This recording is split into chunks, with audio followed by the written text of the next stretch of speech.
Loin de briser un cordon de police qui leur barrait l'accès au carrefour de la Grande Poste, lieu symbolique de rassemblement du Irak. Ils sont finalement des milliers. Pas d'élection. Nous ne voulons pas d'élection avec cette bande. Vous êtes tous des voleurs. Une bande de voleurs. On dit non aux militaires. Le pouvoir aux civils, pas aux militaires. Si le pouvoir est armé, le peuple est déterminé. Pour eux, ce scrutin présidentiel n'est qu'une mascarade, une manœuvre du régime pour durer encore. Ambiance paisible au contraire dans ce bureau de vote d'Alger. Ceux qui prennent part au scrutin le font par devoir ou par peur que leur pays ne bascule dans l'instabilité. Certains ne donnent pas leur nom de famille, ils craignent d'être insultés sur les réseaux sociaux. Ces élections sont importantes pour que nous ayons un président. Sans président, on n'a aucune valeur. Longue vie à l'Algérie. Nous aimons notre pays. Ce qui est important, une Algérie indépendante, une Algérie libre, une Algérie saine, une Algérie nouvelle. Aucun sondage n'est disponible en Algérie. Les campagnes ont été discrètes ou entravées pour les 5 candidats. Abdelaziz Belaïd, Abdelmajid Tebboune, Abdelkader Ben Grida, Ali Benflis et Azdine Mihoubi avaient tous voté à la mi-journée. Les manifestants du Irak les considèrent tous les 5 comme des produits du système. Alger, où l'on retrouve notre envoyé spécial Slimane Zeguidour. Slimane, vous étiez au cœur des manifestations tout au long de la journée. On a vu cette mobilisation en masse dans les rues d'Alger, mais surtout beaucoup de tensions dans les bureaux de vote également.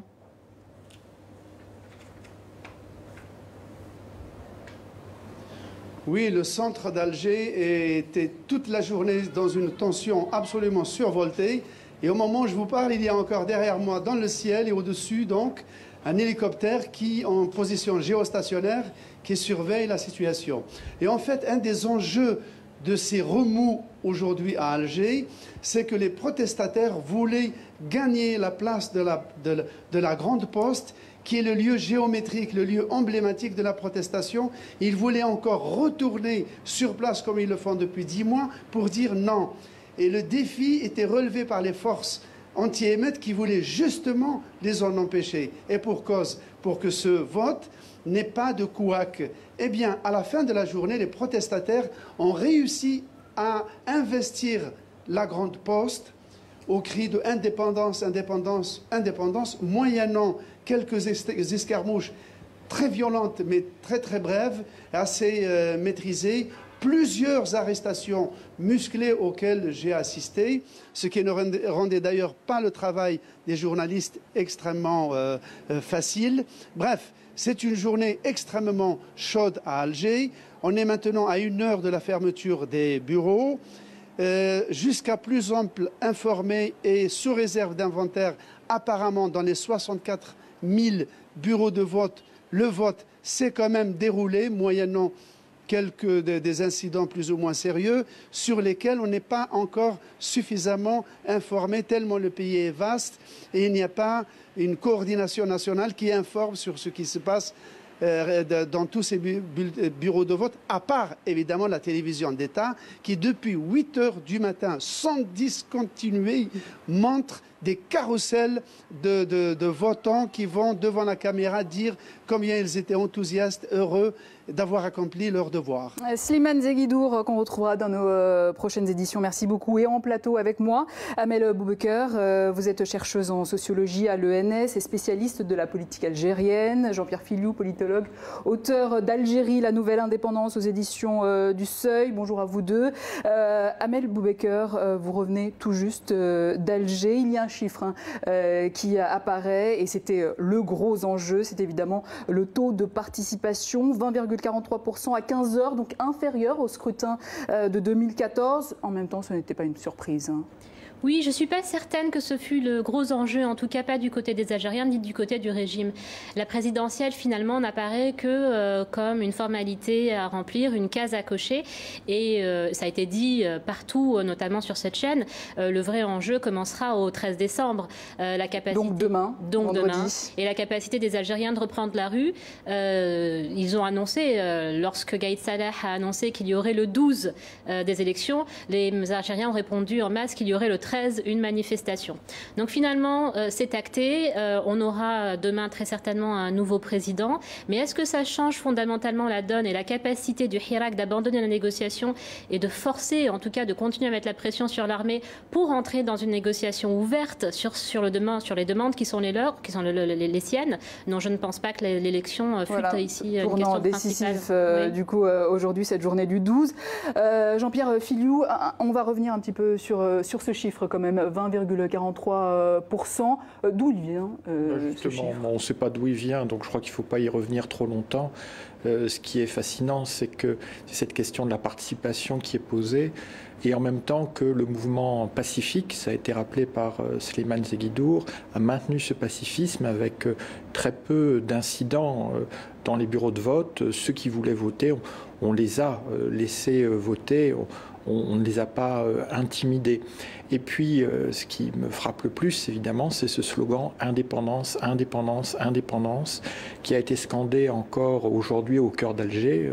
C'est le titre de mon livre, hein, La Nouvelle Indépendance. Donc, indépendance du territoire en 62, indépendance du peuple. Alors, on espérait en 2019, mais ça va être une bataille encore très longue.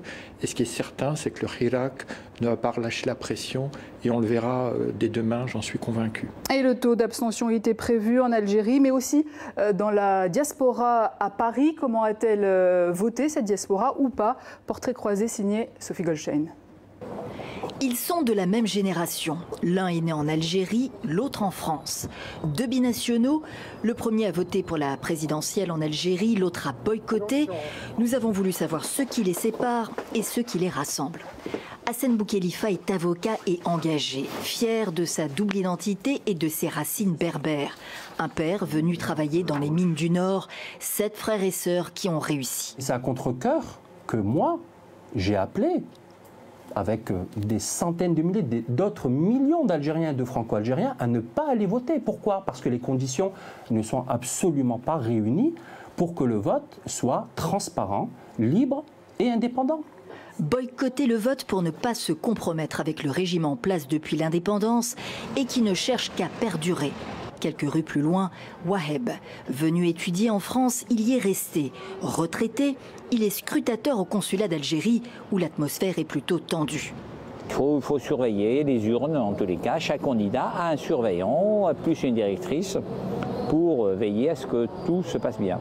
Et pour l'instant, dit-il, tout se passe bien. Que les autres trafiquent ou pas, c'est leur problème. Mais moi, en tous les cas, le besoin de voter, le besoin de donner ma voix, je la donne. Waheb a donc voté Ali Benflis, dont il surveille l'urne, bénévolement, sans contrepartie, insiste-t-il.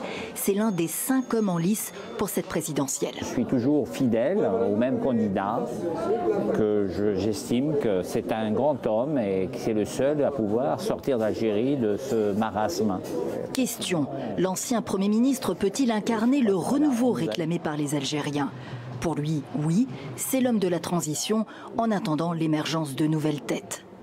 Les deux franco-algériens sont donc divisés sur le bien fondé du vote, mais ils parlent d'une même voix sur la corruption. Absolument rien n'a changé du côté du régime algérien parce qu'il y a trop d'intérêts économiques et politiques en jeu. Les deux binationaux estiment par ailleurs que l'élection est truquée et que le régime s'est choisi un vainqueur. Le candidat choisi par le régime, c'est Asdine Mehoubi. Mehoubi, moi je dis, et vous verrez. La contestation peut-elle basculer dans la violence? Le régime n'attend que ça, dit l'un, ce serait la violence du désespoir pour l'autre. Jusqu'ici, la mobilisation pour le changement en Algérie a été pacifique, 10 mois déjà. Voilà les deux visages de cette Algérie d'aujourd'hui. Au vu de l'ampleur de la mobilisation, des tensions, on imagine que ça va aller très vite. Vous le disiez tout à l'heure, dans les heures à venir, un nom va ressortir. Il y a un nom d'ailleurs qui ressort, c'est Asdine Mehoubi. Qui est-il ? C'est un cadre du régime, comme les autres 5 candidats. C'est celui qui a repris la présidence du RND, le Rassemblement national démocratique, après que Yahya, qui en était le président, fut jeté en prison par Gaïd Salah.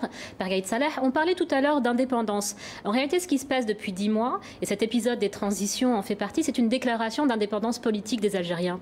C'est-à-dire que faites ce que vous souhaitez, Votre façon de considérer l'autorité, votre façon de considérer la transition, votre façon de considérer la légitimité ne nous intéresse plus. Nous allons organiser, nous, notre propre univers politique autour des questions d'indépendance, vous l'avez rappelé, autour des questions de la mémoire réglée des années 90, autour aussi des questions d'unité nationale. Ils n'en veulent pas, hein, ce retour aux décennies... Écoutez, il y avait un slogan il y a 2 semaines, vous ne nous faites pas peur ou ne pensez pas nous faire peur avec la question de la décennie noire. C'est la misère qui a fait que nous sommes debout. Donc en quelque sorte, nous nous sommes faits tous seuls. Les Algériens se sont habitués à vivre sans président, ils se sont habitués à vivre dans cette idée de guerre des clans, d'opacité du régime finalement, et se sont complètement déconnectés de cette virtualisation du politique-là. Et aujourd'hui, ce qu'ils veulent, c'est organiser leur propre transition et leur propre signifiant politique. Et c'est au centre de ce signifiant politique, il y a la récupération de l'État, bien entendu. Jean-Pierre Filiou, sur cette génération qui n'en veut plus de cette décennie noire. Non, mais c'est surtout la génération qui veut l'indépendance politique pleine et entière. Et ce qui est frappant depuis 10 mois, et aujourd'hui, ça n'est qu'un événement dans cette séquence, c'est que le régime, tout seul, se déconnecte. C'est le régime tout seul, il creuse encore plus la crise politique. C'est le régime tout seul qui se déphase par rapport à une société qui a repris confiance en elle, qui s'est reconstruite dans la rue, qui s'est reconstruite en marchant tous les vendredis, tous les mardis pour les jeunes et les étudiants, et que en fait c'est cette nouvelle Algérie, cette Algérie qui revendique très calmement, très sereinement, mais avec beaucoup de détermination son indépendance, qu'on a pu voir pendant 42 vendredis, pendant 42 mardis, qu'on verra encore demain. Voilà, 10 mois de manifestation, 10 mois du mouvement Irak, mais Valo a retracé pour nous. Nous sommes le 22 février à Alger. Face aux forces de l'ordre, des milliers de manifestants appellent au départ du président Bouteflika, exaspéré par un chef de l'État affaibli depuis plusieurs années par un AVC, mais qui compte briguer un 5e mandat. On est dirigé par une bande de mafia.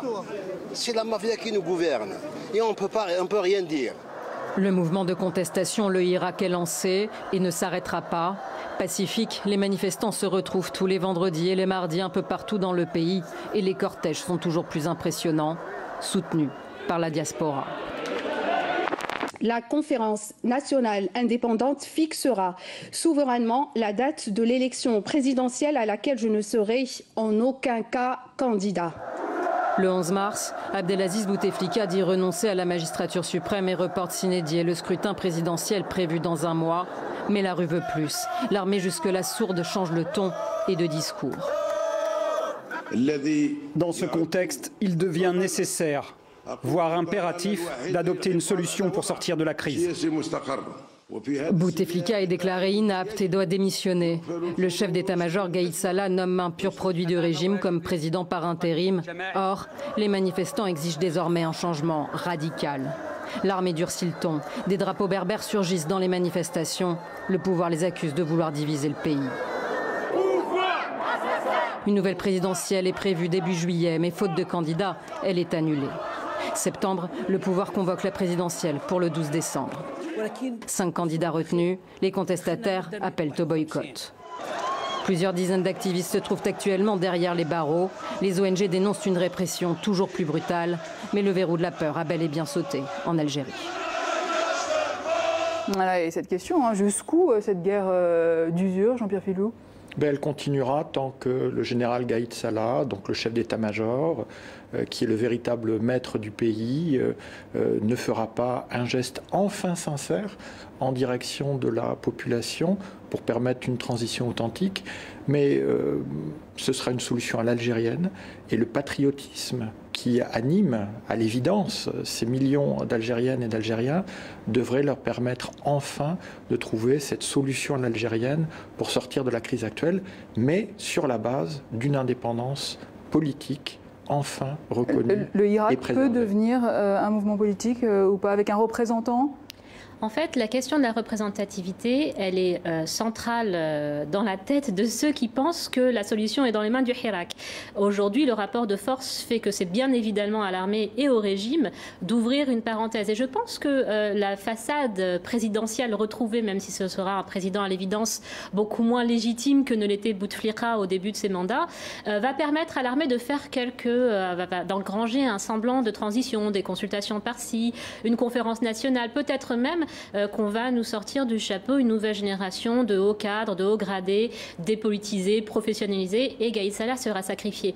Mais cela changera-t-il vraiment la donne? Donc ce sont les différents scénarios possibles. En tout cas, ces propositions du côté du régime, tant qu'elles continueront d'ignorer la demande d'État et la nécessité de refonder les institutions et d'avoir un mécanisme transparent du fonctionnement de ces institutions, ne répondront pas aux demandes du Hirak, bien entendu. Le Hirak de demain sera décisif donc? Ah oui, bien sûr, mais celui du vendredi suivant, comme celui du mardi suivant, tout va continuer. Et Gaïd Salah, qui espérait se réveiller dans l'Algérie de Bouteflika, il se réveillera dans l'Algérie du Hirak, une fois de plus. Jean-Pierre Filliot, merci. Amel Boubaker, merci à vous deux. Une actualité que l'on suit évidemment de près sur nos réseaux sociaux, live, tweet et Facebook. Dossier complet sur notre site internet tv5monde.com/Algérie 2019, édition spéciale Algérie également dans le journal Afrique de ce soir.